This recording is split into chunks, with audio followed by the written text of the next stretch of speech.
สวัสดีครับพี่น้องเดี๋ยวจะให้เบิ่งดอกทุเรียนกำลังปิดอกออกมาเห็นบ่พี่น้องนี่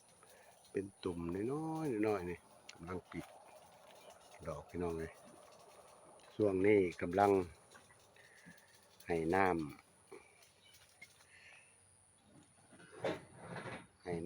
ำตามเวลาได้พี่น้องเลย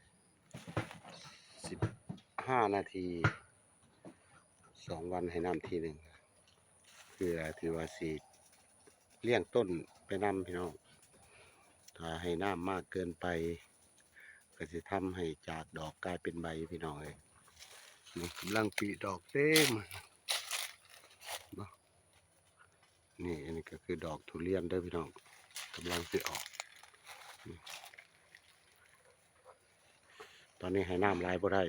ประมาณนั้นเพิ่นว่าอันนี้ออกเป็นมะเขือพวงแล้วรุ่นแรกก็สิให้น้ำประมาณ15 นาทีประมาณนี้พี่น้อง2 วันเพิ่นให้ทีหนึ่งก็เรียนรู้ไปเรื่อยๆพี่น้องเลยผมก็ถ่ายทอดจากเจ้าของสวนโดยแท้จริงออกมาแบ่งปันให้กับพี่กับน้องเพื่อนำไปใช้เพื่อเป็นประโยชน์เนาะพี่น้อง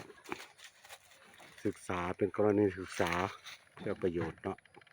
ประมาณนั้นพี่น้องเลยนี่เพื่อมีไผไปปลูกทุเรียนไปย่างทุเรียนคือปกติดลูกออกดอก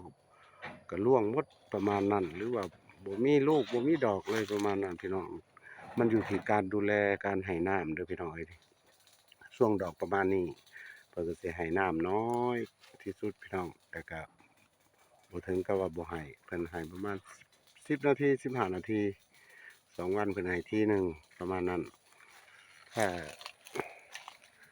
ช่วงดอกขนาดนี้ก็สิเพิ่มระยะเวลาการให้น้ำขึ้นมาอีกเนาะพี่น้องจาก15 นาทีเป็น20 นาทีประมาณนั้นหรือว่าครึ่งชั่วโมงประมาณนั้นเนาะพี่น้องเนาะแต่ตอนนี้ดอกรุ่นนี้กำลังออกนี่เพิ่นก็สิประหยัดน้ำหน่อยๆนึงเนาะพี่น้อง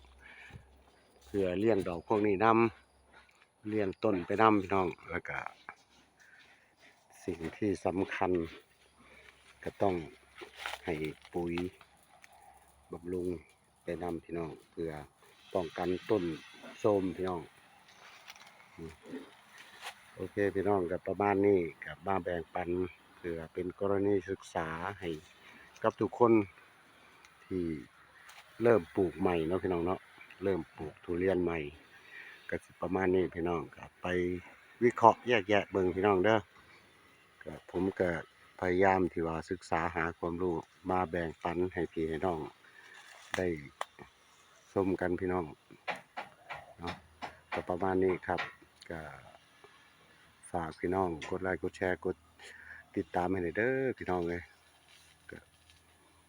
บ่มีหยังมากมายครับพี่น้องก็แบ่งปันให้พี่น้องได้แค่นี้ก่อนเนาะพี่น้องเนาะคลิปหน้าค่อยว่ากันใหม่ครับสวัสดีครับขอบคุณครับ